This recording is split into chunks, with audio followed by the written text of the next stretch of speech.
जी पवार साहेबांच्या मार्गदर्शनाखाली संघटना जी आहे तिने आजपर्यंत जी कुठली महाराष्ट्र केसरी स्पर्धा घेतली त्याच्यामध्ये कधीही दुजाभाव झाला नाही, चुकीच्या गोष्टी तिथे झाल्या नाहीत।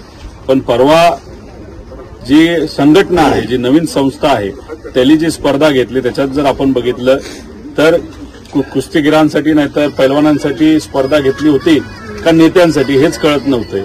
कारण का जिथं ती स्पर्धा घेतली जात होती त्याच्या अवतीभोवती आपण बघितले तर फक्त नेते बसले होते आणि जो काही निकाल लागला तो अख्ख्या महाराष्ट्राने बघितला। लहान मुलाला सुद्धा विचारलं तर ते सांगतील की अन्याय काय तिथं पैलवानांवर झालेला आहे।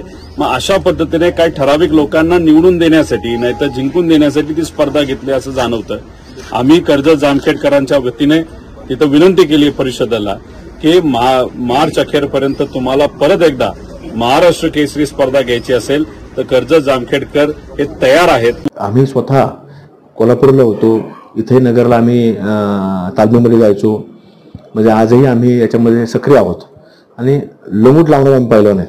त्याच्यामुळं ह्याच्या बाबतीमध्ये जर कोणाला शंका असेल काय असेल ह्याच्यामध्ये ज्याला माहिती नसतं, ज्याला कधी लोंगूट घातलेलं नसतं, हे त्याला माहिती नसतं आणि योग्यरित्या सगळ्या पैलवान मंडळींचा मान राखलेला आहे। एखादा कोण राहिला असेल तर निश्चित त्याचा मान सन्मान आम्ही योग्य वेळी राखला जाईल आणि जे राहिलेले असतील आता तुम्हाला तुमच्या हातून त्याचा घडावा अशीच आमच्याकडून अपेक्षा आहे। इथून मागच्या अनेक महाराष्ट्र केसरी स्पर्धा ह्या महाराष्ट्रामध्ये संपन्न झालेल्या आहेत आणि ही जी होती ही 67वी महाराष्ट्र केसरी स्पर्धा होती आणि आतापर्यंत 60-65 जेवढ्या झाल्या असतील त्याच्यामध्ये कुठल्याही प्रकारचा सामाजिक कार्यकर्ता नव्हता। हे सगळे राजकीय लोक बक्षीस देण्याकरता पारितोषिक वितरणाकरता येत असायचे।